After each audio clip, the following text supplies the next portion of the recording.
My beloved and most beautiful wife in the world turned out to be a dirty whore. I never thought I'd be that guy, the one writing to strangers on the internet about his wife cheating. Yet here I am, sitting in my car in the driveway, unable to face the silence in the house.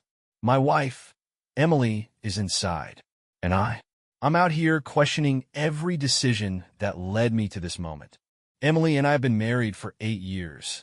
We built a decent life together, a nice house, stable jobs, and no kids yet, though we've talked about it.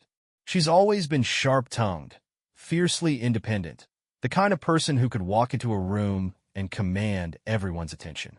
I used to admire that about her. But over the last year, her fire has felt more like a flamethrower pointed in my direction. The little jabs turned into full-on digs. My cooking wasn't good enough. My promotion wasn't fast enough. I wasn't exciting enough. "You're just so predictable, Ryan," she'd said one night during dinner, her fork clinking loudly against her plate. Predictable. That word stuck with me. I thought it was just a rough patch, something all couples go through. But then the excuses started. Late nights at work, girls' trips that were suddenly extended by a day or two. Her phone glued to her hand, always tilted just enough so I couldn't see the screen. At first, I chalked it up to stress or needing her space. After all, she had a demanding job, and we've always been pretty independent. But then I started noticing things that didn't add up. Last week, I went to grab her laundry to throw it in with mine, and I found a receipt in her jacket pocket. It was from a fancy rooftop bar downtown, a place we hadn't been to together in years. It was dated the previous Thursday, a night she'd claimed to be working late. It wasn't just the receipt. It was what was scribbled on the back of it. A name, Damon. At first, I told myself it was nothing, maybe a client, a coworker. But there was something about the name, about the way she'd been acting lately, that gnawed at me. I started paying closer attention. She'd come home later and later, smelling faintly of expensive cologne that definitely wasn't mine. And her attitude? Let's just say she didn't even bother hiding the annoyance in her voice when I asked her about her day. But tonight was the final straw. Emily said she had to work late again, but when I called her office, her assistant sounded confused. "Oh, Emily left hours ago," she said. I could feel my heart sink into my stomach as I hung up. Something was definitely going on, and for the first time in my life, I had to admit that my wife, the woman I loved, was lying to me. I don't know if I'm ready for what I might find, but I can't keep pretending everything is fine. Tomorrow, I'll start digging. The morning after Emily's work-late lie, I couldn't sit still. My mind was in overdrive, replaying the little moments that didn't add up. The crumpled receipt, the faint cologne, her dismissive tone every time I tried to connect with her. I knew I needed answers. I started small. First, I checked her social media. Emily wasn't the type to overshare online, but her posts had taken a curious turn. Gone were the selfies of us at brunch or hiking trails. Instead, there were vague photos of city lights or wine glasses captioned with things like "living my best life" or "the view is always better at the top." I stared at them, wondering if I was imagining the passive aggression. But the real trail started when I checked her work calendar. Emily had always been meticulous about organizing her day. It was one of the things I loved about her. Her events were neatly color-coded, everything from meetings to lunch breaks. I opened it, fully expecting to find back-to-back work commitments, the kind she always mentioned when I asked why she was so tired. What I found instead was blank space. Her Thursday, the day of the rooftop bar receipt, was completely empty. No meetings, no calls, just a silent, glaring void where her excuses should have been. My stomach churned. I wasn't ready to jump to conclusions, but I couldn't shake the feeling that she was hiding something, or someone. I decided to snoop a little further. I'd never gone through Emily's phone before. I hated the idea of invading her privacy, but something inside me screamed that I needed to know. That night, while she was in the shower, I took a chance. Her phone was charging on the nightstand, unguarded for once. My hands shook as I unlocked it. We'd always known each other's passwords, but I felt like I was crossing a line. The first place I checked was her text messages. At first, everything seemed normal. Conversations with her sister, co-workers, even a string of memes from her best friend, Megan. But then I saw a thread under the name D. My heart stopped. I clicked it. The messages were brief, scattered with emojis, but they made my blood run cold. Last night was amazing. I can't stop thinking about you. Can't wait to see you again this weekend. The messages were sent between Emily and Damon, I assumed. My mind raced as I scrolled further, reading things I wish I hadn't. Her replies were just as damning. I'll make up an excuse to stay late again. Don't worry, Ryan never suspects anything. That one hit me like a punch to the gut. My wife, the woman I trusted, had been laughing behind my back with someone else. My breathing grew ragged, and I could feel the heat rising in my face. I wanted to confront her right then and there, but something held me back. She wasn't just cheating, she was planning to meet him again, and I needed to know more. The shower turned off, jolting me out of my trance. I quickly locked her phone and put it back, my heart racing as I pretended to scroll through my own screen. Emily walked into the bedroom moments later, towel drying her hair. She smiled at me briefly, that same smile I'd fallen in love with years ago, but now it felt hollow, fake. "Everything okay?" she asked, her tone casual. "Yeah," I lied, my voice strained. But everything wasn't okay. I was sitting next to a woman who was betraying me, who was lying to my face every day. And she didn't even know I was on to her. I didn't sleep that night. My mind spun in circles, wondering how I'd missed the signs, how long this had been going on. I thought about Damon. Who was he? How had they met? Why wasn't I enough for her anymore? As much as I wanted to burst into the living room and demand answers, I knew I needed to be patient. If she thought I was clueless, she'd keep slipping up. And I wasn't just going to catch her cheating. I was going to make sure she knew exactly what she'd thrown away. But I didn't know then how far this would go, or how quickly it would all spiral out of control. The next day, I woke up with a newfound determination. If Emily was going to lie to my face, I'd make sure I uncovered every last detail of her betrayal. My gut told me this Damon guy wasn't just some random fling. There was something about him, about the way her messages sounded, that felt planned, calculated. I called in sick to work. There was no way I'd be able to focus on anything else with this weighing on my mind.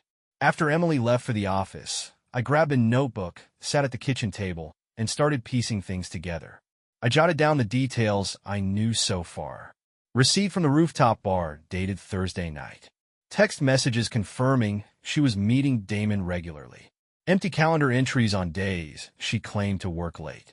References in their texts about this weekend. This weekend had to mean something, but what? Was she planning to meet him at a hotel? A restaurant? My hands clenched in a fist at the thought of her lying to me again, all while running off with this guy. I decided to track her movements. It felt sleazy, like I was becoming one of those obsessive, paranoid husbands you see in TV dramas. But if I didn't do it, I'd never get the truth. I downloaded a GPS tracking app on her phone, something I'd heard about from a buddy at work. It wasn't exactly ethical, but neither was what she was doing. That evening, I acted like everything was normal. We sat through dinner, though I could barely stomach my food. She was unusually chatty, telling me about some new project at work.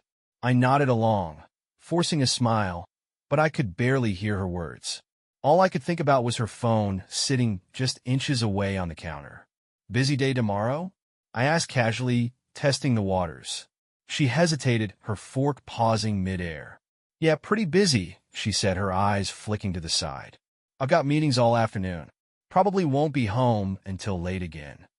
There was another lie. I felt my stomach churn as I nodded, pretending to accept her excuse.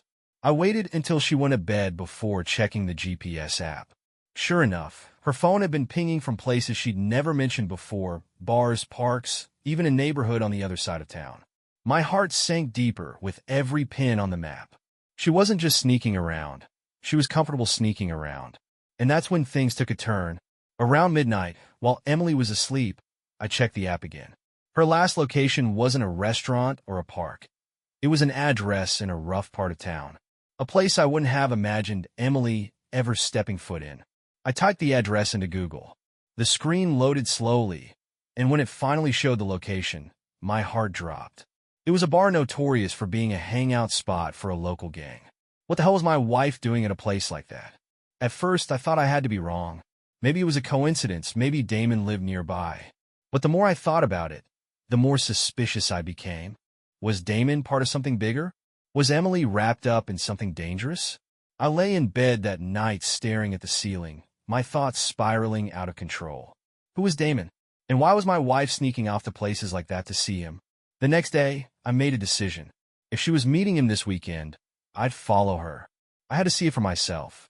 I didn't know what I was walking into, but at that point, I didn't care. I wasn't just looking for answers anymore. I was preparing for a war, WY Friday. I felt like a man possessed. The GPS tracker on Emily's phone had become my lifeline, and every time I refreshed the map, my chest tightened. She spent the day at her office, just as she said she would, but that didn't ease my mind. I knew her real plans were just waiting for the weekend. Sure enough, Saturday morning came, and Emily was up early. She breezed through breakfast, her phone buzzing periodically with what I assumed were messages from Damon. I tried to act normal, sipping my coffee and pretending to scroll through my phone, but my heart was pounding like a drum. "I'm heading out for a bit," she said casually, grabbing her purse. "Where to?" I asked, keeping my tone light. "Meeting Megan for brunch," she replied without missing a beat. Her lie rolled off her tongue so easily, it made me sick. "Have fun," I said, forcing a smile as she walked out the door. The moment she left, I sprang into action. I pulled up the GPS app and saw her location updating in real time. She wasn't heading toward Megan's house or the trendy cafe they usually hit for brunch. No, she was driving across town, right into the neighborhood I'd seen on the map earlier, the one with that shady bar. I grabbed my keys and followed her. My hands gripped the steering wheel so tightly, my knuckles turned white. I told myself to keep a safe distance, not to tip her off, but my adrenaline was pumping too hard to think clearly. Emily eventually pulled into a small parking lot behind a rundown building. I parked a block away and watched as she got out of her car. She was wearing jeans and a leather jacket, not her usual style.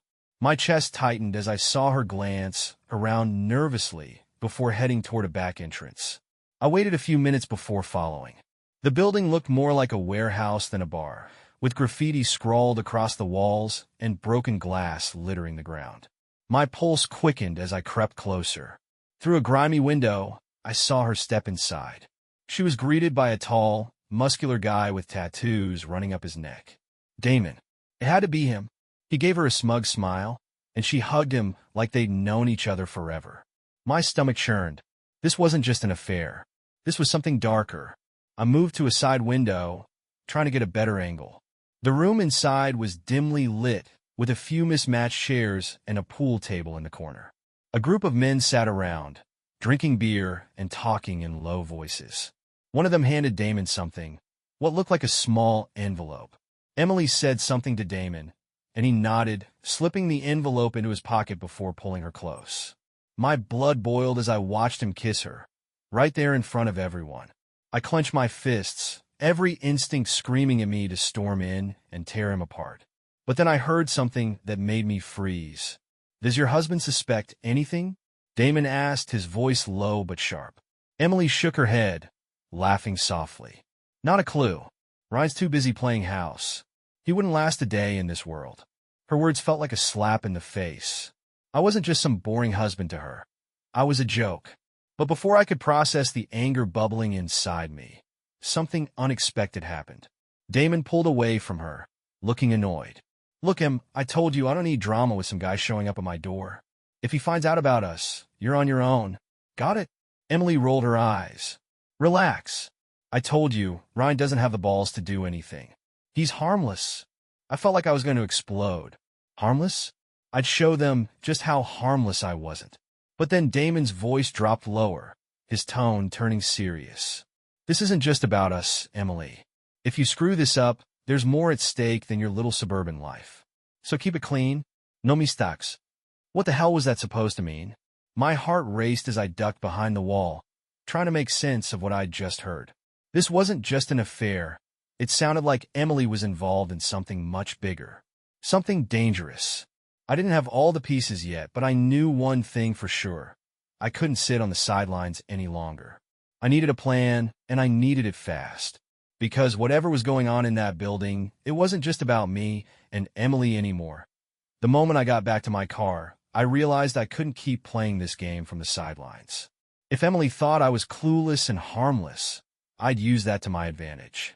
I had to figure out exactly what she was involved in and who Damon really was.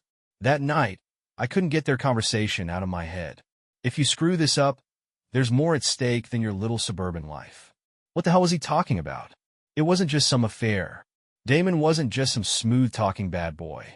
He was involved in something shady, and now Emily was too. The next day, I decided to dig deeper. I couldn't just rely on GPS tracking anymore. I needed to know who Damon really was. I started with his name, but it quickly became clear that Damon wasn't the full story. No social media presence, no mentions online, nothing. It was like he didn't exist. But then I remembered something. The envelope. The one Damon had slipped into his pocket at the bar. If I could get my hands on that, I might finally understand what they were hiding. The problem was, I had no idea how to get close without blowing my cover. And then, almost like the universe was listening, an opportunity fell right into my lap. Emily left her phone unlocked on the counter while she was in the shower. Normally, she guarded it like it was her lifeline, but this time, she'd let her guard down. I hesitated for a moment, my stomach churning as I picked it up. I hated the idea of snooping, but the image of her laughing with Damon burned in my mind. I went straight to her text with him. Most of the recent messages were vague, filled with coded language that didn't make much sense. Meet me tomorrow at the drop spot. Everything's ready. Just don't mess this up. Keep it quiet. Too many eyes lately. But then there was one that made my blood run cold. Ryan's too naive to notice anything. If he starts asking questions, I'll handle it. Handle it? What the hell did that mean? Was she planning something? The anger bubbling in my chest was almost too much to contain, but I couldn't afford to lose focus. I scrolled further and found a location pinned for the next day, somewhere just outside the city. It looked like an abandoned lot, the kind of place where shady deals went down in movies. I decided right then and there, I was going. The next day, I left early, telling Emily I had a work meeting out of town. She barely glanced up from her coffee, too busy scrolling through her phone to question me. I had my phone tracker on her and my eyes on the prize. By the time she left the house, I was already tailing her. She drove for almost an hour, heading out to the outskirts of town. I kept my distance, my pulse hammering in my ears as I followed her into a rundown industrial area. She pulled into a gravel lot, parking next to a black SUV. I parked a block away and crept closer on foot, keeping low and out of sight. From behind a stack of rusted barrels, I watched as Damon got out of the SUV, flanked by two other guys. They looked like the kind of men you didn't want to mess with. Rough, tattooed, and carrying an air of authority. Emily walked up to Damon, and they exchanged a brief hug. My fists clenched at the sight, but I stayed put, knowing I couldn't blow my cover. "Everything's set," Emily said, loud enough for me to hear. "You got the cash?" Damon asked. Emily nodded and handed him a small black duffel bag. He opened it, rifling through what looked like stacks of cash before zipping it up. "Good. I'll take care of the rest. Just stick to the plan, and we're golden." "I'm not worried," Emily said, smirking. "You should be," one of the other guys cut in, his voice rough. "This isn't a game, lady. If this goes south, it's not just you who pays the price." I felt a chill run down my spine. What the hell had she gotten herself into? The men exchanged a few more words, their voices too low for me to hear. Then Damon handed Emily a small envelope, the same kind I'd seen at the bar. My mind raced as I tried to piece it all together. Was she laundering money?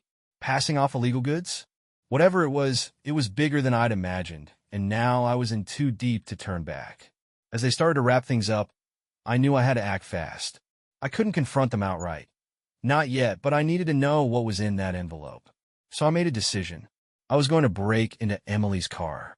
It was risky as hell, but I didn't see any other way to get the evidence I needed. As they chatted near the SUV, I crept toward her car, heart pounding, and prayed she hadn't locked the doors. When I reached the driver's side, I gave the handle a light tug. To my relief, it opened without a hitch. I slid inside as quietly as I could, scanning the seats and console. There it was, the envelope. I snatched it and ducked out, retreating to the safety of my hiding spot just as Emily and Damon started walking back to their vehicles. My chest felt like it might explode, but I clutched the envelope tightly, knowing it held the key to whatever was really going on. And as I peeked inside, I realized I'd underestimated just how deep this ran. Inside was a photo of me. I froze, staring at my own face in the picture, my mind spinning. What the hell was this? Why would Damon give Emily a photo of me? And then, written on the back of the photo, were two chilling words: he knows. My world spun as I realized the truth. They were on to me. And this was only the beginning. My hands shook as I stared at the photo. My face, staring back at me, with those two words, he knows, scribbled across the back. It felt like a warning, a message that sent a shiver down my spine. They were on to me. But how? I thought I'd been careful. Had I slipped up? Or worse, was Emily feeding Damon information about me? I shoved the envelope into my jacket and retreated to my car, careful not to make a sound. From my hiding spot, I watched Emily and Damon part ways. She drove off first, heading in the direction of home, while Damon stayed back with his crew. I couldn't follow Emily, not yet. My gut told me that the answers I needed were with Damon. So I waited. After what felt like an eternity, Damon and his men got into the black SUV and pulled out of the lot. I trailed them at a safe distance, weaving through the streets as they made their way into an even rougher part of town.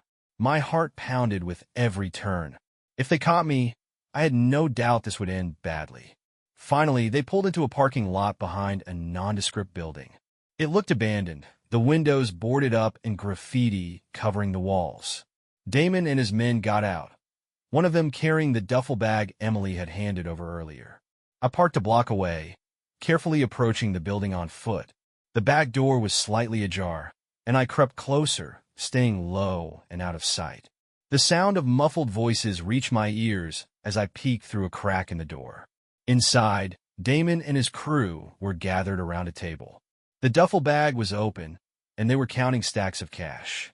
Next to the money was a small package, wrapped in brown paper and sealed with tape. One of the men grabbed it and tore it open, revealing what looked like small vials filled with a clear liquid. Drugs. My stomach churned. Emily wasn't just cheating. She was mixed up in some kind of drug operation. And, judging by the amount of cash on the table, it was big. Damon's voice cut through my thoughts. Everything's moving according to plan. The next shipment goes out Thursday, and she'll handle the handoff. She better not screw it up, one of the men said, lighting a cigarette. She won't, Damon replied confidently. She knows what's at stake. I could barely breathe as I processed what I was hearing. Emily wasn't just meeting Damon for some secret fling. She was actively working with him. And now, she was involved in something that could destroy her life and mine. I needed to get out of there before they spotted me. But as I turned to leave, my foot hit a loose piece of metal on the ground. The clanging sound echoed through the alley like a gunshot. Did you hear that? One of the men barked. My blood ran cold as I heard footsteps approaching the door. I had seconds to react. I darted around the corner, flattening myself against the wall as the door creaked open. Damon stepped outside, his eyes scanning the alley. My heart pounded so loudly I was sure he'd hear it. After a tense moment, he muttered something under his breath and went back inside. I waited until the door slammed shut before bolting to my car, adrenaline pumping through my veins. When I finally got home, Emily was in the kitchen, scrolling through her phone like nothing was wrong. She glanced up as I walked in, a hint of surprise on her face. "You're home earlier than I expected," she said, her tone neutral. "Meeting ended early," I replied, keeping my voice steady. She gave me a small smile, but I could see the tension in her eyes. Did she know I'd been following her? Did Damon tell her? My mind raced as I tried to act normal, but the weight of what I'd seen was suffocating. As we sat through dinner, I couldn't shake the image of the cash and vials on that table. Emily laughed at some TV show playing in the background, completely unaware that I knew everything, or at least almost everything. Later that night, while she was asleep, I pulled out the envelope again and stared at the photo of me with "he knows" written on the back. It didn't make sense. If Damon thought I was onto him, why let me find this? Was it a threat? A trap? I needed to figure out their next move, and fast. Because one thing was clear. This wasn't just about my marriage anymore. It was about survival. The following morning, Emily left early, claiming she had a client meeting. I tracked her again, watching as her GPS signal moved back toward Damon's side of town. My stomach twisted as I stared at the screen. I had to confront her eventually, but not yet. Not until I had the full picture. Instead, I drove to the only person I could think of who might help, my old friend Eric. We hadn't talked much since college, but he worked in law enforcement now, and if anyone could make sense of this mess, it was him. When I showed up at his doorstep unannounced, he raised an eyebrow. "Ryan? Man, it's been a while. What's going on?" I hesitated, unsure how much to tell him. Finally, I blurted out, "I think my wife is involved with a drug dealer." His expression darkened instantly. "Come inside," he said, closing the door behind me. Over the next hour, I laid everything out, the texts, the GPS tracking, the meeting with Damon, and the photo with he knows written on the back. Eric listened carefully, his jaw tightening with every detail. "This is serious," he said finally. "If what you're saying is true, your wife's not just having an affair. She's deep in something illegal. And if they know you're onto them, you could be in real danger." I nodded, the weight of his words sinking in. "What do I do?" I asked. Eric leaned back in his chair, his expression grim. "We'll need evidence. Real evidence. Enough to bring these guys down. If we move too soon, it could blow up in your face. You need to be careful. Ryan, these people don't play by the same rules we do." I nodded, my resolve hardening. If Emily thought she could lie to me, cheat on me, and drag me into her mess without consequences, she was dead wrong. Because now I had a plan. And I wasn't just going to save myself. I was going to bring Damon's entire operation crashing down. After leaving Eric's place, I felt a mix of dread and determination. The stakes were higher than I'd ever imagined. Emily wasn't just betraying me. She was part of something criminal, and I had no idea how far it went. If Eric was right, and these people didn't play by the rules, I couldn't afford any mistakes. For the next few days, I played my role perfectly. I went to work, came home, and acted like the clueless husband Emily thought I was. It wasn't easy. Every time she looked at me, I felt the weight of her lies pressing down on me. But if I wanted to catch her and Damon, I had to stay one step ahead. Eric gave me clear instructions. Keep gathering evidence, but don't confront anyone until we had something solid. He told me to document everything. Phone records, locations, anything that could prove Emily's connection to Damon's operation. One evening, while Emily was in the shower, I went back to her phone. This time, I didn't just scroll through her texts. I took screenshots of everything and emailed them to myself. The messages with Damon were more frequent than I'd realized. They weren't just talking about their meetups. They were discussing specific drop points, cash pickups, and delivery times. One text stood out. "Damon, the handoff's at midnight Friday. Make sure he doesn't suspect anything." That had to mean me. I clenched my teeth, my hands shaking as I copied the message. Whatever they were planning on Friday, I wasn't going to let it happen without a fight. The week crawled by, every day heavier than the last. Emily was distant but polite, as if she could sense my unease but didn't want to ask questions. By Friday evening, she was already preparing to leave. "I've got another late night," she said, slipping on her jacket. "Work deadlines." I forced a smile, masking the anger boiling beneath the surface. "No problem. I'll probably just watch TV and crash early." She kissed me on the cheek, a gesture that felt more insulting than affectionate, and walked out the door. The moment she was gone, I grabbed my phone and texted Eric. "She's heading to the handoff. Are you ready?" He responded almost immediately. "We're in position. Stay back, Ryan. This is dangerous territory." But staying back wasn't an option. I couldn't sit at home while Emily and Damon pulled off whatever scheme they were running. So, against Eric's advice, I followed her. Emily's car led me to the same industrial area as before, but this time it was eerily quiet. No lights, no voices, just the sound of the wind whipping through the empty streets. I parked a block away and crept closer, my heart pounding in my chest. I spotted her car parked near an old loading dock. She stood by the trunk, talking to Damon, who leaned casually against his black SUV. Two other men stood nearby, scanning the area like bodyguards. The handoff was happening right in front of me. Emily opened the trunk and handed Damon another duffel bag, which he unzipped to reveal stacks of cash. He nodded approvingly before motioning to one of the men, who handed Emily a similar bag in return. I couldn't see what was inside, but I didn't need to. Drugs, money, whatever it was enough to ruin her life. I pulled out my phone and started recording, making sure to capture every detail. The cash, the exchange, and their faces. My hands trembled as I zoomed in on Damon, his smug grin as he counted the bills.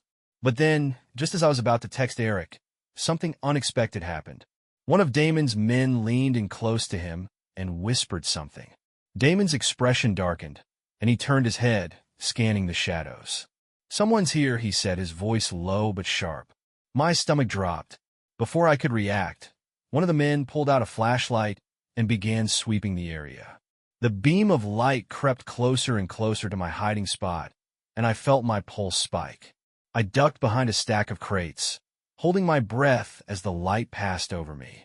I could hear their footsteps growing louder, their voices tense.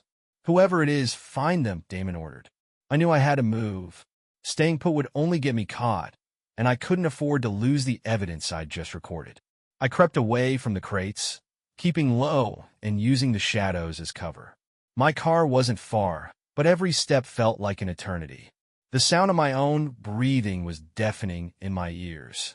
Just as I rounded the corner of a building, I heard a shout behind me. "There!" I broke into a sprint, adrenaline surging as I bolted toward my car. I could hear them chasing me, their footsteps pounding against the pavement.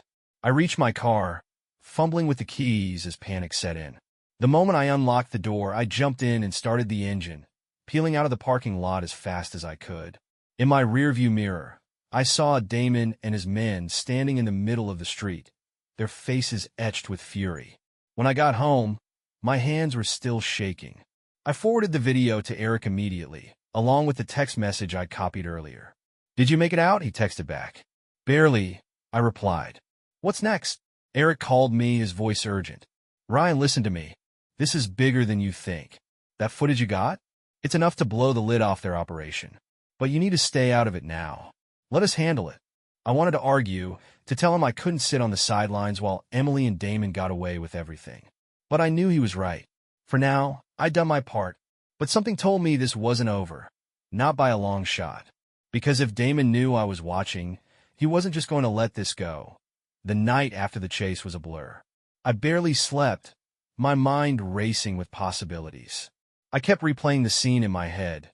Damon's face twisting in anger as I sped away, the flashlight sweeping dangerously close to where I was hiding.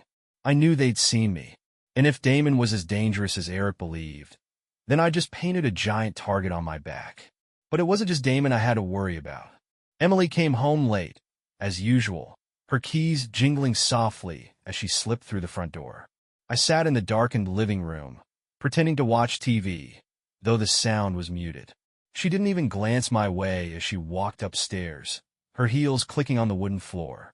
I followed her a few minutes later, the tension in the air so thick I could barely breathe. She was already in bed, scrolling through her phone, her face illuminated by the pale glow of the screen. "Long day?" I asked, keeping my voice steady. She glanced up, startled, as if she hadn't expected me to speak.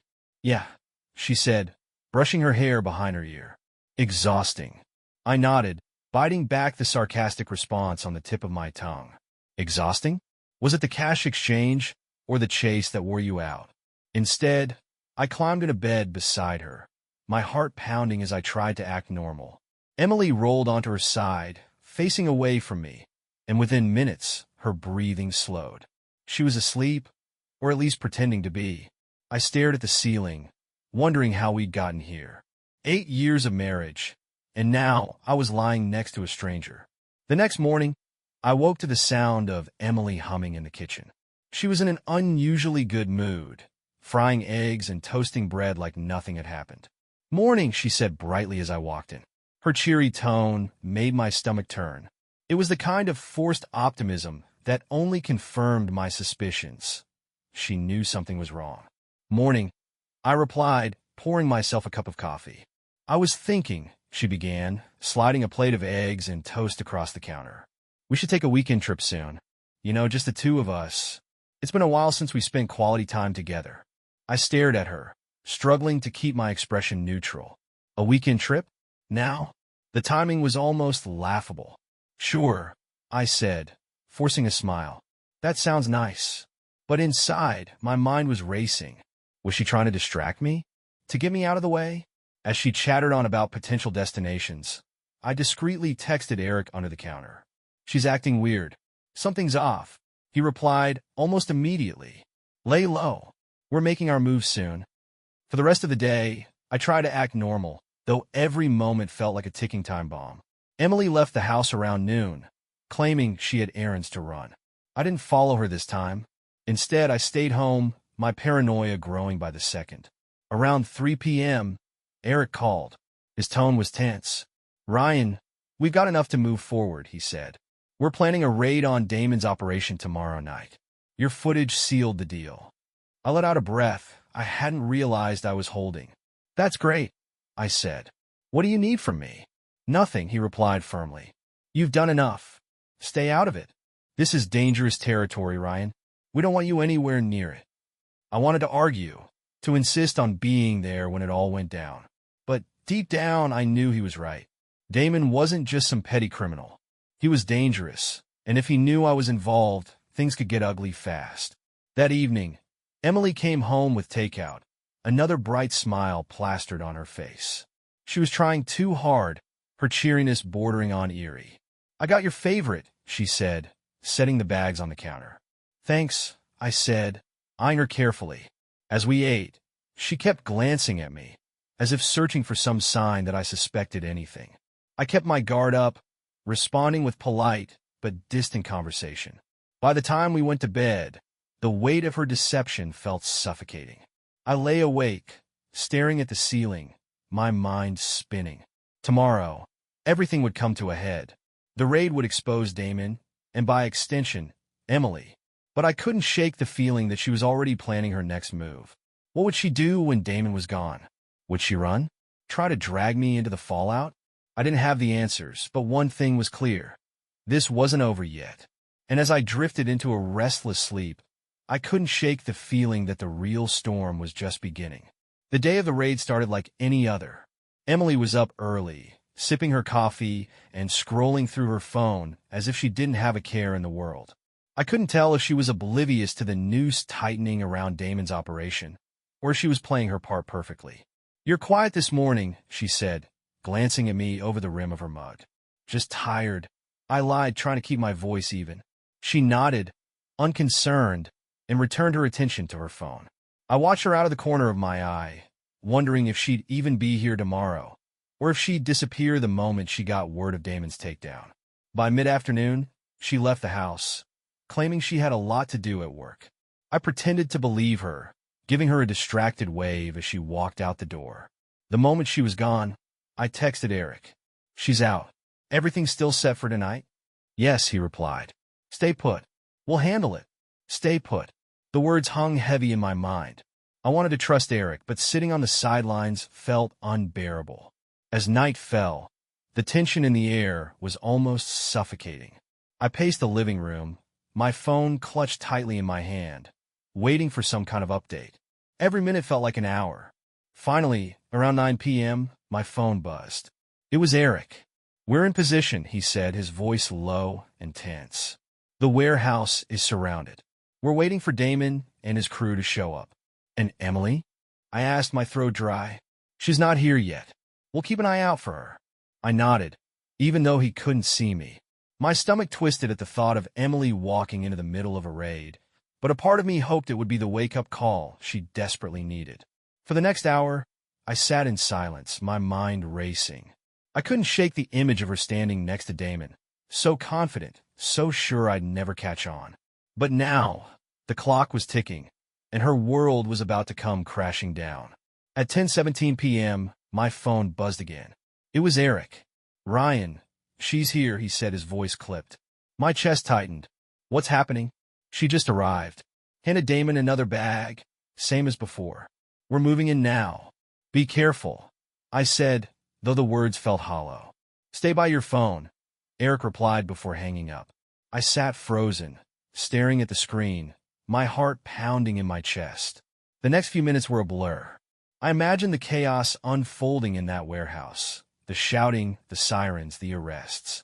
Then, at 10:34 p.m., Eric called again.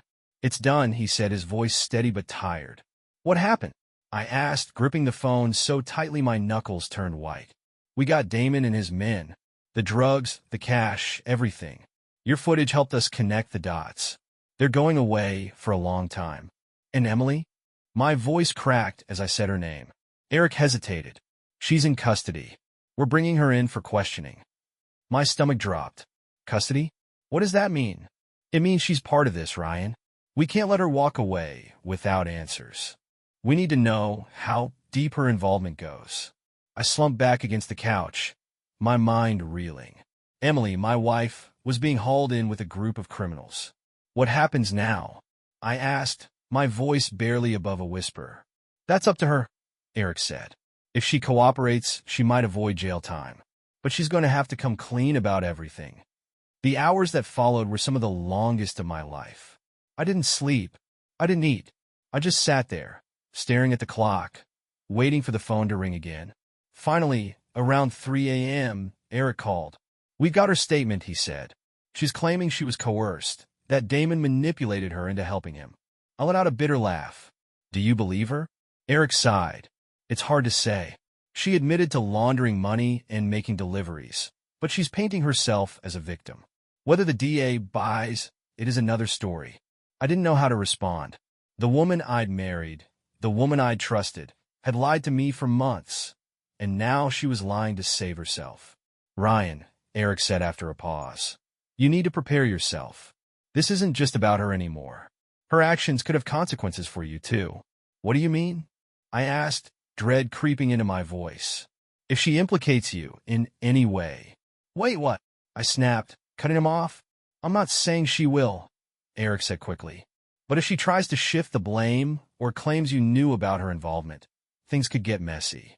You need to protect yourself. The thought made my blood run cold. Emily wouldn't do that, would she? I'll handle it, I said, my voice tight. You should get some rest, Eric said. It's going to be a long few weeks. But rest was impossible, because now I wasn't just dealing with her betrayal. I was bracing myself for whatever fallout she might drag me into. And deep down, I couldn't shake the feeling that the worst was yet to come. The morning after the raid, the house felt like a tomb. The silence was deafening, a reminder of how quickly everything had unraveled. Emily wasn't home. She was sitting in a police station, spilling whatever version of the truth she thought would save her. My phone buzzed, snapping me out of my thoughts. It was Eric. She's being released, he said without preamble. What? I nearly dropped the phone. She cooperated, he explained, his voice laced with frustration. Gave us a full statement, names, dates, and enough details to solidify the case against Damon. The DA's office is cutting her a deal. No charges for now. My head spun. She gets to walk free after everything she's done? She's not off the hook completely, Eric said. If anything she told us turns out to be a lie, or if we uncover more evidence tying her to the operation, the deal's void. But for now, yeah, she's free to go. I hung up without saying goodbye, rage boiling in my chest. Emily might have been free to walk, but what about me? What about the damage she'd done to my life, my trust? An hour later, I heard the front door open. Emily stepped inside, looking like she'd been through hell. Her makeup was smudged, her hair was a mess, and her usually sharp demeanor was replaced by something fragile. She set her bag down and turned to me, her eyes wide and pleading. Ryan, don't, I snapped, cutting her off. Don't even start. Her face crumpled. I can explain. Explain? I stood up, my voice rising. Explain how you've been lying to me for months? How you've been sneaking around with a criminal, laundering money, running drugs? Explain how you dragged me into this mess without a second thought. Tears filled her eyes, but I didn't care. I'd seen enough fake tears to last a lifetime. I didn't mean for it to get this far, she said, her voice trembling. I didn't know what I was getting into at first. Damon said it was just side work. Easy money. And then it snowballed, and I didn't know how to get out. I let out a bitter laugh. Easy money? That's your excuse? You weren't some clueless victim, Emily.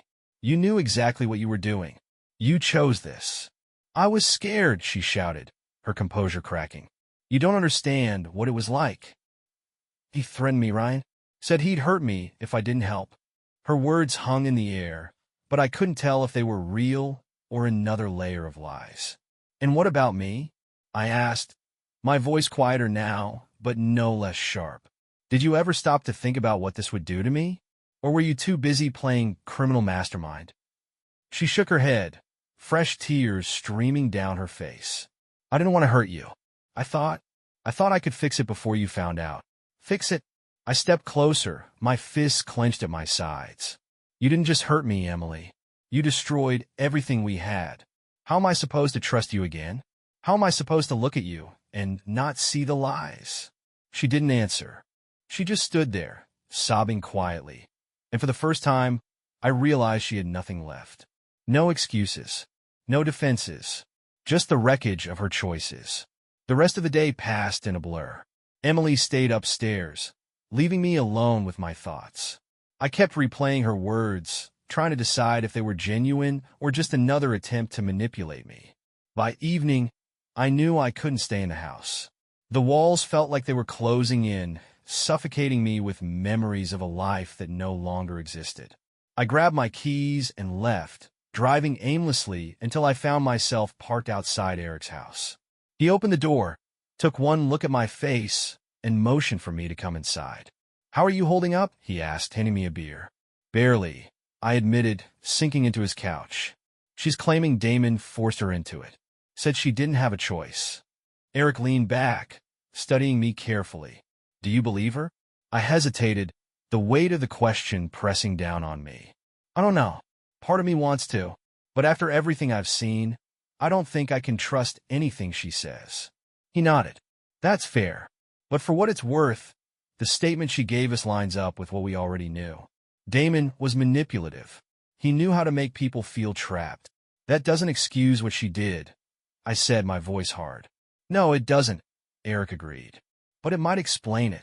We sat in silence for a while, the weight of the situation settling over us. Finally, Eric spoke again. You need to decide what you want to do, Ryan, he said. Whether you stay with her or not, whether you try to work through this or walk away. That's up to you. But don't let her drag you down with her. His words stayed with me long after I left. When I got home, Emily was waiting for me in the living room. She looked up as I walked in, her eyes red and swollen. I know I can't fix this, she said quietly. But I want to try. Please, Ryan, don't give up on us. Her words hit me like a gut punch. I wanted to scream, to tell her how much she'd hurt me. But I didn't have the energy anymore. Instead, I sat down across from her and said the only thing I could think of. I don't know if there's an us left to save. Her face crumpled, but I held my ground. I need time, Emily, I continued. Time to figure out what I want. And until then, I think it's best if we keep our distance. She nodded, tears streaming down her face. And for the first time, I saw real regret in her eyes.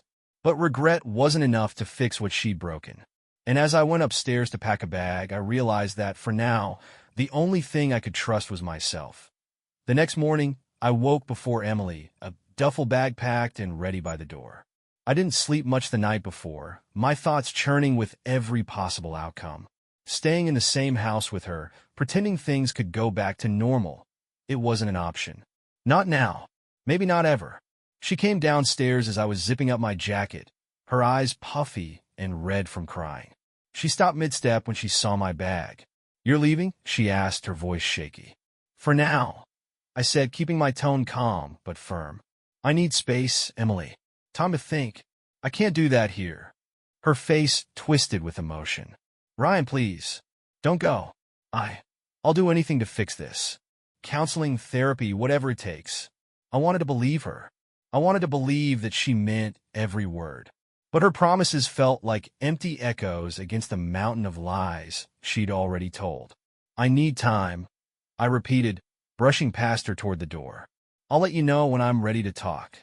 She didn't follow me, and for that I was grateful. I spent the next few nights at a motel on the outskirts of town. It was nothing fancy, a queen bed, a small TV, and a bathroom that looked like it hadn't been updated since the 80s. But it was quiet, and for the first time in weeks, I could breathe. I turned my phone off, ignoring the string of messages and calls from Emily.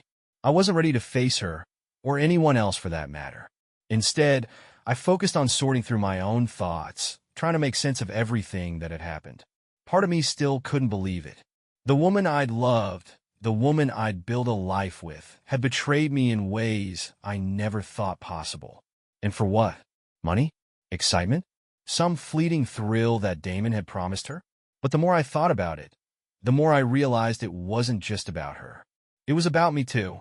I'd been blind to the cracks in our marriage, too wrapped up in my own world to notice the distance growing between us. It didn't excuse what she'd done, not by a long shot, but it made me wonder if I'd missed opportunities to fix things before they spiraled out of control. On the third night, I finally turned my phone back on. There were dozens of messages from Emily, all variations of the same theme. I'm sorry. Please come home. I love you. But there was one message that stood out, a text from Eric sent earlier that afternoon. Ryan, we need to talk. Call me ASAP. My stomach twisted as I dialed his number.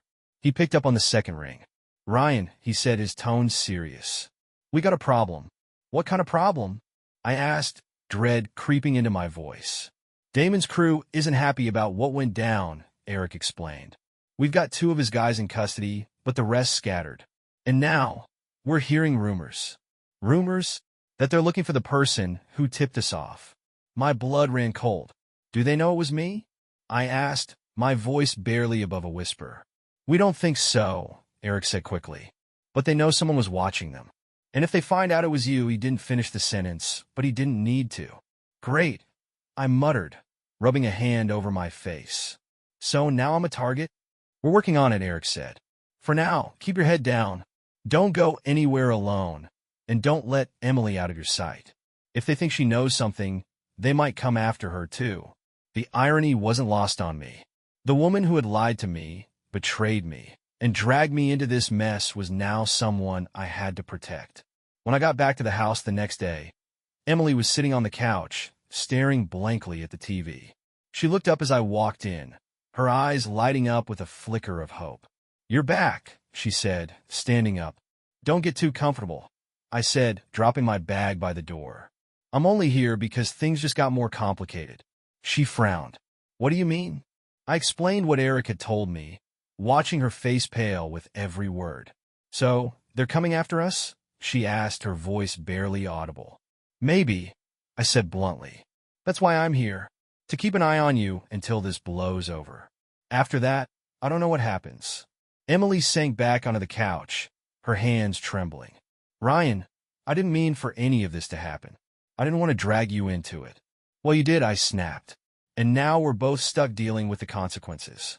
She didn't say anything after that, and for the rest of the night, the house was filled with a heavy, suffocating silence. Over the next few days, I kept a low profile, staying home and keeping my phone close in case Eric called. Emily barely left the house, and when she did, I made sure to go with her. The tension between us was unbearable. Every glance, every word felt like a reminder of the distance that had grown between us. But the real breaking point came one evening when Emily finally broke down. I can't do this anymore, she said, her voice cracking. The guilt, the fear, it's too much. Welcome to my world, I said bitterly. She looked at me, tears streaming down her face. Do you even care anymore? About us? About what happens to me? I stared at her, the weight of her question pressing down on me. Did I care? Part of me wanted to say no, to tell her that she destroyed any love I had left for her. But another part of me, the part that still remembered the woman I fell in love with, wasn't so sure. I don't know, I said finally, my voice soft. I don't know if I'll ever be able to forgive you. But I can't answer that right now. Not with all this hanging over us. Emily nodded, her expression a mix of pain and resignation. And as I walked upstairs to my room, I couldn't shake the feeling that our story was far from over. But whether it ended in redemption or ruin was still anyone's guess. The days passed slowly, each one heavier than the last. I kept my distance from Emily as much as possible, but the tension in the house was suffocating. She stayed quiet, walking on eggshells, as if she was afraid any wrong move would send me over the edge. The truth was I didn't know where my breaking point was anymore. I'd been so consumed by anger and betrayal. And now, with Damon's crew potentially looking for me, or us, it was impossible to focus on anything else. Eric checked in daily, though his updates offered little comfort. "We picked up another guy from Damon's circle," he told me one evening over the phone. "He's tight-lipped, but we're piecing together more of the operation. Still no concrete threats against you, though." Yet I muttered. Eric hesitated. Yet he admitted, "But you're still under the radar as far as we can tell. Just keep laying low. Let us handle the rest."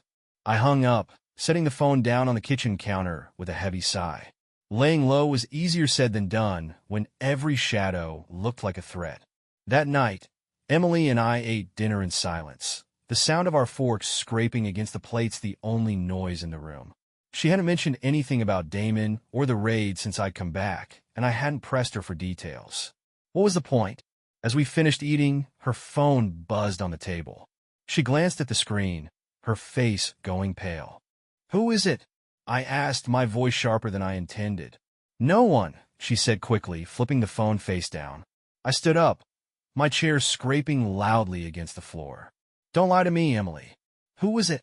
"It's nothing, Ryan," she said, but the crack in her voice betrayed her. Without thinking, I grabbed the phone off the table and turned it over. The message was still visible on the lock screen. "Unknown number. You can't hide forever." My heart stopped. "Who is this?" I demanded, holding the phone up. Emily stood frozen, her eyes wide with fear. "I don't know," she stammered. "Don't give me that." I slammed the phone onto the table. "Who is it, Emily? Is it one of Damon's guys? Are they threatening you?" Her lips trembled, but she didn't answer. That was all the confirmation I needed. "You've got to be kidding me," I muttered, pacing the kitchen. "This is exactly what Eric warned me about. They think you know something, don't they?" "I don't know," she cried, tears spilling down her cheeks. "I don't know who it is, Ryan. I haven't talked to anyone since the raid." I stopped pacing and glared at her. "Well, someone thinks you've got unfinished business. And now, thanks to you, I'm stuck in the middle of this mess." Emily sobbed, covering her face with her hands, but I had no sympathy left to give.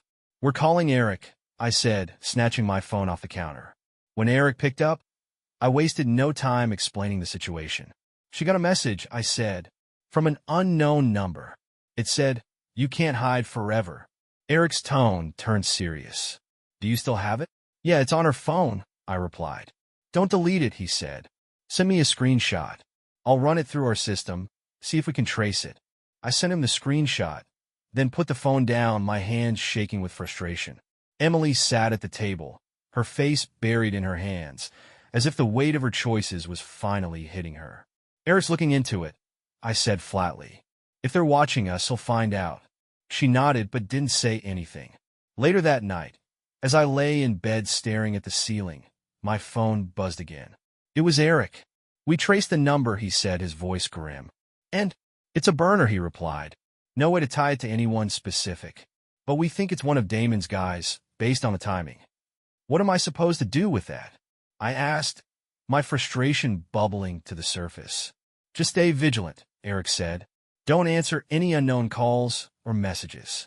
If anything else comes through, let me know immediately." "Yes, sure," I said, hanging up. I stared at the phone in my hand, anger and exhaustion warring within me. It felt like I was trapped in a nightmare, one I couldn't wake up from. The next morning, I found Emily sitting in the living room, her knees pulled up to her chest. She looked up as I entered, her face pale and drawn. "Ryan," she said softly, "I think I should leave." I froze, caught off guard by her words. "What?" "If they're coming after me, I don't want you to get hurt," she said, her voice trembling. "I'll go somewhere safe, somewhere they can't find me." I stared at her, a storm of emotions swirling inside me. Part of me wanted to let her go, to let her deal with the mess she'd created on her own. But another part of me, a part one didn't want to admit existed, couldn't let her face this alone. You really think running is going to solve anything? I asked, my voice hard. I don't know, she admitted, tears brimming in her eyes. But I can't just sit here and wait for them to come after me. I can't do this anymore. I sighed, running a hand through my hair. Emily, listen to me. If you run, they'll find you. And if you're alone when that happens, I trailed off, letting the implication hang in the air. She nodded, her tears spilling over. I don't know what to do, Ryan. I don't know how to fix this. I didn't have an answer for her, because for the first time in my life, I didn't know how to fix anything either. And as I sat down across from her, the weight of the situation pressing down on us both, I realized that this wasn't just about her choices anymore. It was about survival. For both of us. The morning after Emily suggested leaving, I woke up feeling drained, like every ounce of energy had been wrung out of me. I'd spent half the night lying awake, replaying her words in my head. I didn't know whether she was trying to protect me, protect herself, or just running from the chaos she'd helped create. When I went downstairs, she was already up, sitting at the kitchen table with a cup of coffee. She looked fragile, her face pale and her eyes hollow. It was hard to believe this was the same woman who had once been so fiery, so commanding. I thought about what you said. I started, pouring myself a cup. She glanced up at me, her expression unreadable. And I think you're right. You leaving won't solve anything, I said, sitting across from her. If they're watching us, running will only make you a bigger target. We need to face this head on. Her lip trembled, but she nodded. What does that mean? It means no more lies. No more sneaking around, I said, my voice firm. If we're going to get through this, I need the truth, Emily. All of it. No more half answers. No more excuses. You tell me everything you know about Damon, his operation, and what they think you know. She hesitated, staring into her coffee like she could find the answers at the bottom of the mug. You won't want to hear it, she whispered. Try me, I said, leaning forward. Emily let out a shaky breath. And for the first time, she started to talk. She told me about how she'd met Damon at a networking event last year, one of those corporate mixers her company forced her to attend. At first, he'd seemed charming, professional, a little cocky but harmless. They exchanged numbers, and she thought nothing of it. But then the messages started. At first, they were innocent compliments, casual conversation. But over time, Damon became bolder, more insistent. Emily admitted that she'd been flattered by the attention, especially during a period when our marriage felt distant. I was lonely, she said, her voice breaking. You were always working, and I felt invisible. Damon made me feel seen. Her words hit like a punch to the gut, but I forced myself to stay calm. That doesn't explain how you got involved in his business, I said. She nodded, wiping her eyes. It started small. He said he needed someone trustworthy to help with some side projects. Just moving money around, handling logistics. He promised it was legal, that it was just part of his consulting work. And you believed him? I asked, incredulous. At first, yes, she admitted. But then things started to change. He'd asked me to deliver packages, pick up cash from people I didn't know. When I tried to back out, he got scary. Scary how? Her hands trembled as she spoke. He told me he'd ruin me. Said he'd tell my boss I was stealing from the company. That he'd make sure I never worked again. And if that didn't work, he'd hurt me. Or worse, hurt you. I stared at her, my mind racing. I wanted to believe her, but it was hard to separate the truth from the lies she'd already told. So you kept helping him, I said flatly. She nodded. I thought if I did what he asked, it would all blow over. But it just got worse. He kept pulling me in deeper, and by the time I realized how dangerous he really was, it was too late. Her words hung in the air, heavy and suffocating. I didn't know what to say. Part of me felt a flicker of sympathy for her, but another part of me, the part that had been betrayed, was still furious. Later that day, I called Eric and told him everything Emily had said. He listened carefully, asking follow-up questions here and there, and when I finished, he let out a long sigh. She's not wrong, he said. Damon had a way of making people feel trapped. We've heard similar stories from others he roped into his schemes. So what happens now? I asked. We're still working on dismantling the rest of his network, Eric said. But if Emily knows anything else, names, locations, anything. We need her to share it. Otherwise, she's going to keep looking like a loose end to the people Damon worked with. The words sent a chill down my spine. She'll cooperate, I said, though I wasn't entirely sure if it was true. Good, Eric said, because if she doesn't, she's putting you both in danger. That night, I sat Emily down again and told her what Eric had said. They're still cleaning up Damon's mess, I explained. And if you want to stay safe, you need to cooperate fully. No holding back. She nodded, her face pale. I'll tell them everything I know, she said quietly. Good, I said, because this is the last chance you're going to get to come clean. The next day, we met with Eric at a secure location, a quiet office far from the chaos of Damon's operation. Emily spent hours talking to Eric and his team, answering their questions and sharing every detail she could remember. I sat in the corner, listening to her recount story after story, each one more damning than the last. By the time we left, she looked drained, like she'd aged 10 years in a single day. Do you think it's enough? She asked as we got in the car. I don't know, I said honestly, but it's a start. That night, for the first time in what felt like forever, the house was quiet. Emily went to bed early, and I stayed up, staring out the window at the empty street. For a moment, I allowed myself to hope that maybe, just maybe, we'd turn a corner. But deep down, I couldn't shake the feeling that this wasn't the end. There were still too many questions, too many loose ends. And in the back of my mind, I couldn't stop wondering, if Damon's crew was still out there, how long would it be before they came looking for her? Or worse, for me. It had been 3 days since Emily sat down with Eric's team, spilling every detail she could remember about Damon's operation. The house felt quieter, as if the weight of her confession had sucked the air out of every room. But that quiet came with a price, an unease that settled in my chest and refused to leave. I tried to convince myself that we were finally in the clear, that Damon's arrest and Emily's cooperation had put us one step closer to safety. But the feeling of being watched never went away. I'd catch myself checking the blinds, scanning the street for unfamiliar cars. At night, every sound outside felt like a threat. Emily had been a ghost in her own home, barely speaking, barely eating. She stayed upstairs most of the time, pacing the bedroom like a caged animal. I didn't press her. I was barely keeping it together myself. But then the knock came. It was late, nearly midnight, and I was sitting in the living room, staring blankly at the TV. Emily was upstairs, and the house was so quiet I could hear the faint hum of the refrigerator. When the knock echoed through the house, I froze. It wasn't loud or hurried, just a steady, deliberate knock, like whoever was on the other side knew exactly what they were doing. I grabbed my phone and moved toward the door, every instinct screaming at me not to open it. Ryan, Emily's voice called softly from upstairs. Stay up there, I said, my voice low but firm. Peering through the peephole, I expected to see someone in a hoodie or a ski mask, something straight out of a nightmare. Instead, there was a man standing on the porch, dressed in a crisp suit, his hands clasped in front of him. He looked calm, composed, and entirely out of place. Who is it? Emily asked, her voice trembling. I don't know, I whispered. The man knocked again, then leaned closer to the door. Mr. Ryan Carter, he said, his voice smooth and deliberate.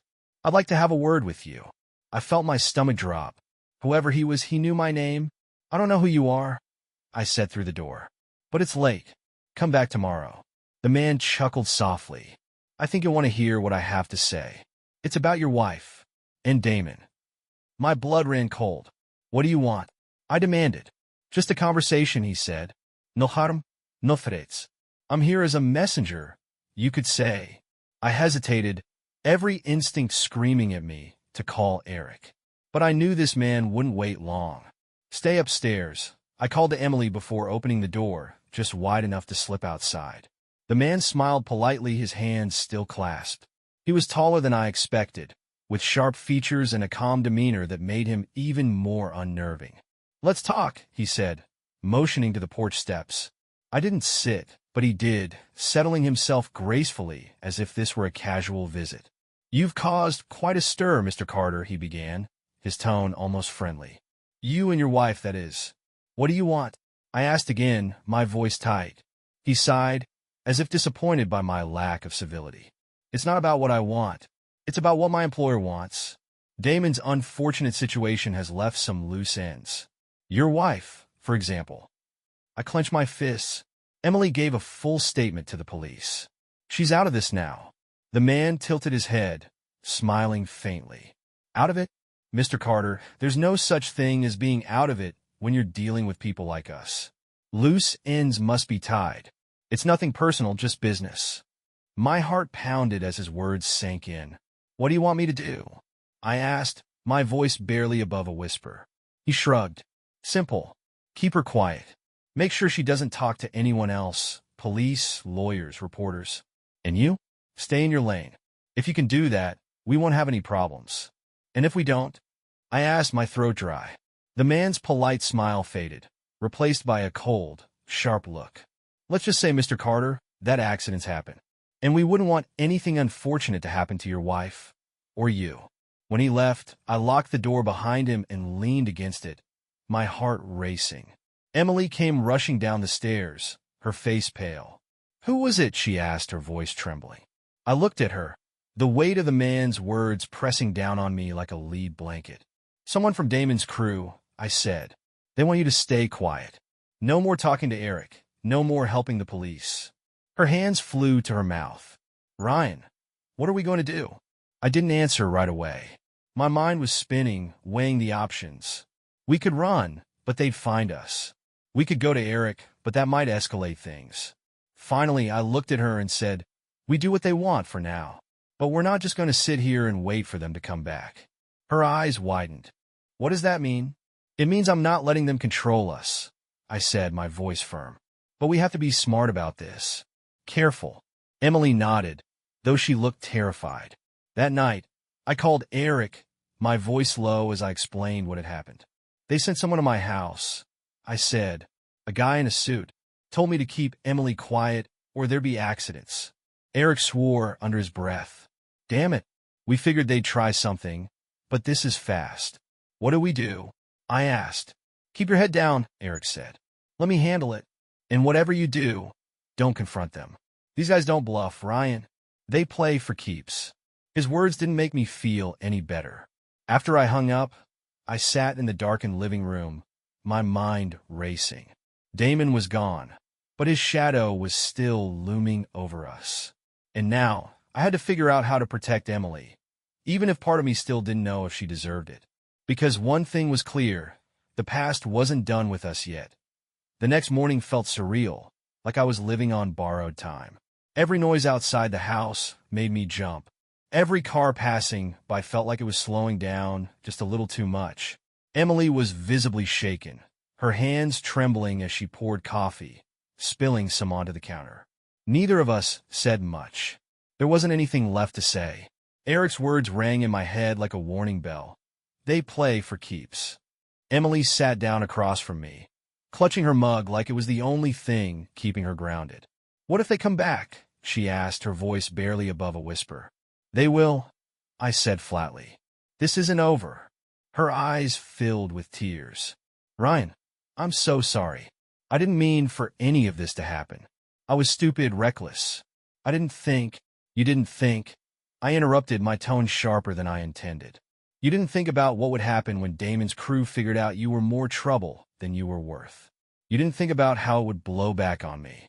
And now we're both on their radar. She flinched at my words, but I couldn't stop. The anger I'd been holding back for weeks finally boiled over. They sent someone to our house? Emily, I said, slamming my fist on the table. Do you get how serious this is? They don't care about your excuses or your regrets. They care about one thing, keeping their operation clean. And right now, we're a problem they're deciding whether to solve permanently. Emily started to sob, her shoulders shaking. For a moment, I almost felt bad, but then I remembered the months of lies, the way she dragged me into this without a second thought, and I hardened myself again. By midday, Eric called with an update. Ryan, listen carefully, he said. We've been monitoring Damon's remaining crew, and we think we've identified the man who came to your house. His name's Marcus, a mid-level guy in the organization, not as polished as he looks. He's been known to handle problems. Great. I muttered. So they sent their cleanup guy to my doorstep. Eric sighed. Yeah, but there's a silver lining. Marcus isn't the type to act without approval. If he came to warn you, it means they're still weighing their options. They haven't decided to act yet. That's supposed to make me feel better? I asked, my frustration boiling over. It should, Eric said firmly. It means you have time, but you need to use it wisely. Time to do what? To give them a reason to back off, he said. We need leverage. Something that makes going after you and Emily more trouble than it's worth. I frowned. Like what? We're working on that, Eric said. But in the meantime, you need to stay alert. Keep your head down and document everything. If they come back, I want to know exactly what was said and done. That evening, Emily and I sat down in the living room, the tension between us palpable. I could tell she was trying to find the words to fix things, but there was no magic phrase that could undo the damage. I talked to Eric. I said, breaking the silence. He thinks we still have time, but we can't afford to screw this up. If they think we're a threat, they'll make us disappear. Emily swallowed hard, her hands twisting in her lap. What can I do? For starters, you need to tell me everything you're still hiding, I said, leveling her with a hard stare. She opened her mouth to protest, but I held up a hand. No more lies, Emily. If there's anything they could use against us, I need to know now. She hesitated, her eyes darting away from mine. Emily, I said, my voice low and dangerous. If you're still hiding something, it could get us both killed. Finally, she broke. There's a safe, she admitted, her voice trembling. Damon made me keep some documents for him. Bank transfers, client lists. He said if anything ever went wrong, I'd need them to prove my loyalty. My heart sank. Where is it? In the storage unit, she said, barely above a whisper. The one we rented last year when we cleaned out the garage. The safe's in the back, behind the boxes. I stood up, grabbing my keys. What are you doing? She asked, panic rising in her voice. I'm getting it, I said. If those documents are as important as you say, they might be the leverage Eric needs. No, Ryan, it's too dangerous, she cried, grabbing my arm. What if they're watching the unit? I shook her off, my jaw tight. They already know where we live, Emily. I'm not waiting for them to show up with a plan B. The storage facility was eerily quiet when I arrived, the hum of the fluorescent lights the only sound in the empty hallway. My heart pounded as I unlocked the unit and rolled up the metal door. The safe was exactly where Emily had said, hidden behind a stack of dusty boxes. It was small but heavy, the kind you'd see in a hotel room. I grabbed it and carried it back to my car, my eyes constantly scanning the parking lot for any sign of movement. When I got home, Emily was waiting in the kitchen, her hands clasped nervously. Did you get it? She asked. I set the safe on the table with a thud. Yeah, now let's see what's inside. She handed me the key, and I unlocked it, my hands trembling slightly. Inside were stacks of papers, a few flash drives, and what looked like a ledger. I pulled everything out, spreading it across the table. What is all this? I asked, flipping through the papers. Bank records, payment schedules, client names, she said. Damon trusted me to keep it safe because he thought no one would suspect me. Eric's gonna love this, I muttered, snapping pictures of everything. I sent the photos to Eric that night, along with a brief message. Found these in a safe Damon gave Emily. Could be leverage. His response came quickly. Good work. This could change everything. Sit tight. I'll call you tomorrow. For the first time in weeks, I felt a glimmer of hope. Maybe, just maybe, we found a way out of this nightmare. But as I lay in bed that night, staring at the ceiling, I couldn't shake the feeling that it wasn't over yet. Because if Damon's crew found out we had their secrets, they wouldn't just be sending warnings. They'd be coming for blood.